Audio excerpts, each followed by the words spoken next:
Hi guys, फिर से स्वागत है आज की क्लास में। थोड़ा 2-3 दिन बाद क्लास आई है। फेस्टिवल था रक्षाबंधन, आप सब जानते ही होंगे। चलिए आज शुरू करते हैं पास्ट इंडेफिनेट टेंस। ठीक है, सिंपल पास्ट इसको कहते हैं। इसमें हम अफर्मेटिव की बात करेंगे। अफर्मेटिव मतलब सकारात्मक वाक्य। जिन्होंने मेरे पिछले वीडियोस नहीं देखे हैं वो शुरू से देख लें। पहले वीडियो से आपको समझ में आ जाएगा अफर्मेटिव को क्या कहते हैं। सब हिंदी में बता रखा है मैंने, और सबको हिंदी में ही आज भी बताऊंगा, बट ये जो वर्ड्स हैं जो वो सब पहले रिपीट हो चुके हैं, तो आप पिछले वीडियो देख लीजिए। चलिए शुरू करते हैं। पास्ट, इससे पहले हमने प्रेजेंट इंडेफिनेट पढ़ा दिया है, और present indefinite, affirmative, negative, interrogative तीनों ही मैंने पढ़ा दिए हैं। आप देख लें, ज़्यादा नहीं निकला है। और आज हम पास्ट इंडेफिनेट पढ़ेंगे। सिंपल पास्ट, साधारण, जिसको साधारण भूतकाल जिसे कहते हैं हिंदी में। ठीक है, इसके सकारात्मक वाक्य देखेंगे। इसकी पहचान क्या होता है, सबसे पहले तो ये देख लें। इस वाक्य के अंत में ता है, ता था, कार्य हो चुका होता है, और रिसेंट पास्ट होता है। ये बहुत ज़्यादा समय इसको नहीं बीता हुआ होता है, बहुत ही रिमोट पास्ट नहीं होता। रिमोट पास्ट मतलब बहुत ज़्यादा बीता हुआ समय नहीं इसमें गुजरा होता है, कुछ समय पहले की बात ही होती है। 1 आध दिन पहले की, 2 दिन पहले की, 10 दिन पहले की, बस इतने पहले की होती है। रिसेंट पास्ट बहुत ही जल्द ही बीता हुआ भूतकाल इसको कहते हैं। तो इसका पहचान क्या है, ता था, मैंने किया था, ती थे, ते थे, आई, ई, ए आदि शब्द का यूज़ इसमें होता है, प्रयोग होता है। ठीक है, इसका स्ट्रक्चर क्या है, सेंटेंस कैसे बनेगा मैं फिर एक बार फिर बता दूंगा जब सेंटेंस बनेगा। यहाँ देख लीजिए, पहले सब्जेक्ट आएगा और इसमें वर्ब की सेकंड फॉर्म लगेगी। अभी इंडेफिनेट, प्रेजेंट इंडेफिनेट में क्या चल रहा था कि वर्ब की फर्स्ट फॉर्म चल रही थी। ठीक है, ये पास्ट इंडेफिनेट है। सिंपल पास्ट में वर्ब की सेकंड फॉर्म आएगी और फिर ऑब्जेक्ट आएगा, यानी कि बचा हुआ सेंटेंस। अच्छा, तीसरा लिंकिंग वर्ब्स, जिसके लिंकिंग वर्ब्स के बारे में नहीं मालूम है, जैसे इज़, एम आर, ये होते हैं लिंकिंग वर्ब। बाकी पिछले वीडियोज़ में बिल्कुल अच्छे से मैंने डिस्क्राइब किया है, बता दिया लिंकिंग वर्ब क्या होते हैं। तो पिछला वीडियो जाके देख ले, उसमें लिंकिंग वर्ब बता रखा है मैंने।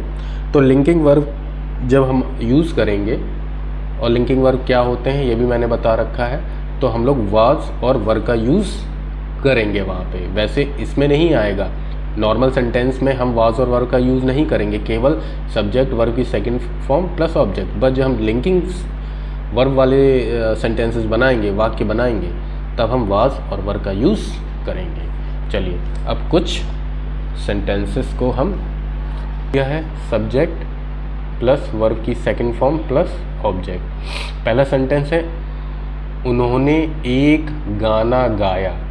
उन्होंने, तो सब्जेक्ट क्या है यहाँ पे, उन्होंने। उन्हें को क्या कहते हैं, दे। फिर वर मतलब कार्य, कुछ कार्य जो हो रहा है उसको वर्ब कहते हैं। तो यहाँ पे क्या कार्य हो रहा है, गाना गाया। ठीक है, गाना एक है, तो सॉन्ग का सेकंड फॉर्म आएगा, क्योंकि वर्ब की सेकंड फॉर्म है। तो सिंग, गाने को सिंग कहते हैं, इसकी सेकंड फॉर्म सैंग। ठीक है, तो दे सैंग अ सॉन्ग, ये सॉन्ग है, उन्होंने एक गाना गाया। ठीक है, इस तरीके से सेंटेंस बनेगा। उसके बाद ऑब्जेक्ट मतलब बचा हुआ सेंटेंस, अगर इसमें कुछ और बचा हुआ है तो वो बनेगा लास्ट में, प्लस ऑब्जेक्ट। ठीक है, अगला सेंटेंस देखते हैं, उन्होंने तुम्हारी मदद की थी। तो उन्होंने का क्या सब्जेक्ट क्या है, उन्होंने। सब्जेक्ट को कहते हैं कर्ता, जो कार्य कर रहा होता है किसी वाक्य में, तो वो है दे। यहाँ पे दे लिख दिया। उसके बाद क्या की, वर्ब क्या है, क्या किया, सहायता की। तो सहायता का बनेगा यहाँ पे सेकंड फॉर्म आएगी, तो हेल्प की सेकंड फॉर्म ईडी लगा देंगे, हेल्प्ड। और तुम्हारी तो यू, ऑब्जेक्ट है बचा हुआ यू, तो दे हेल्प्ड यू। ठीक है, तीसरा है, मोहन आज ऑफिस गया था। तो मोहन सब्जेक्ट आ जाएगा, कहाँ गया, ऑफिस। कार्य क्या हो रहा है, जाना, तो गो की सेकंड फॉर्म आएगी वेंट। तो मोहन वेंट, अब कहीं जा रहे हैं तो उसके बाद टू लगता है, कहीं आ रहे हैं कहीं से तो फ्रॉम लगता है। तो यहाँ जा रहा है तो मोहन वेंट टू, फिर कहाँ जा रहा है, ऑफिस टुडे। मोहन आज ऑफिस गया था, कब गया था, आज, तो Mohan went to office today. ठीक है, कल बारिश हुई थी। तो बारिश यहाँ पे सब्जेक्ट प्रॉपर नहीं है, तो यहाँ पे इट का यूज़ कर सकते हैं हम। ठीक है। सब्जेक्ट के लिए जैसे निर्जीव वस्तुएं, इन सब के लिए हम इट का यूज़ कर सकते हैं। तो बारिश के लिए हम इट का यूज़ कर सकते हैं। तो सब्जेक्ट लगा दिया इट, क्या हुई, बारिश हुई, होना कर, वर्ब क्या हो रही है, बारिश होना, तो रेन्ड यस्टरडे। ठीक है, तो कल बारिश हुई थी, इट रेन्ड यस्टरडे। ठीक है, अब और सेंटेंस देख लेते हैं। मैं कल गांव गया था। कहाँ गया था, गांव। तो मैं है आई, जाने की होती है वेंट, पहली सब्जेक्ट, वो पहले ही मैंने अभी बताया है। कहाँ, तो वेंट, फिर इसका टू आएगा क्योंकि जा रहे हैं कहीं। ठीक है, तो टू कहाँ गया, विलेज, कब, कल, यस्टरडे। तो I went to village yesterday. Structure देखिएगा जो मैंने पहले बताया था, सब्जेक्ट वर्ब की सेकंड फॉर्म प्लस ऑब्जेक्ट। ठीक है, अब मैंने आपको कुछ लिंकिंग वर्ब वाले बताए थे ना, लिंकिंग वर्ब में वाज और वर्ब का यूज़ होता है। तो लिंकिंग वर्ब क्या होते हैं, पिछले वीडियोस देख लीजिए मेरे, उसमें लिंकिंग वर्ब क्या होते हैं। बेसिकली ये किसी चीज़ के बारे में बताते हैं, या कोई कार्य नहीं हो रहा होता है, डिस्क्रिप्शन होता है, मतलब किसी चीज़ का वर्णन किया जा रहा होता है, किसी चीज़ के बारे में बताया जा रहा होता है। तो ये यहाँ लिंकिंग वर्ब होता है। अब आप कुछ सेंटेंस देखिए, जैसे मुंशी प्रेमचंद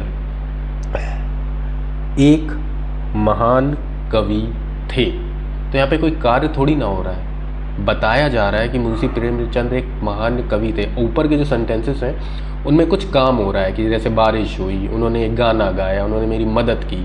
तो यहाँ पे प्रॉपर स्ट्रक्चर लग रहा है क्योंकि कुछ हो रहा है। यहाँ पे कुछ नहीं हो रहा है, यहाँ पे डिस्क्राइब किया जा रहा है। तो ये लिंकिंग वर्ब का है। तो उसके लिए वाज या वर्ब का यूज़ होता है, क्योंकि पास्ट की बात है, थे लगा हुआ है ना, इसलिए वाज या वर्ब लगाएंगे।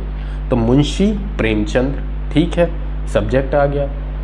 अब वर्ब की जगह क्या, वॉज का यूज हो गया, was a great poet. Munshi Premchand एक महान कवि थे। ऐसे ही हम और सेंटेंसेस जितने भी लिंकिंग वर्ब के हैं ऐसे ही बनते हैं, वॉज या वर्ब का यूज़ करके। प्लूरल है तो वर आ जाएगा, सिंगुलर है तो वाज आ जाएगा, एक वचन है तो वाज, बहुवचन है तो वो। या मुंशी प्रेमचंद की जगह वे होते कि वे सब महान कवि थे, तो दे वर आ जाता वहाँ पे, वॉज की जगह दे वर ऑल ग्रेट पोएट्स। ठीक है, तो इस तरीके के लिंकिंग वर्ब्स के सेंटेंसेस बनते हैं।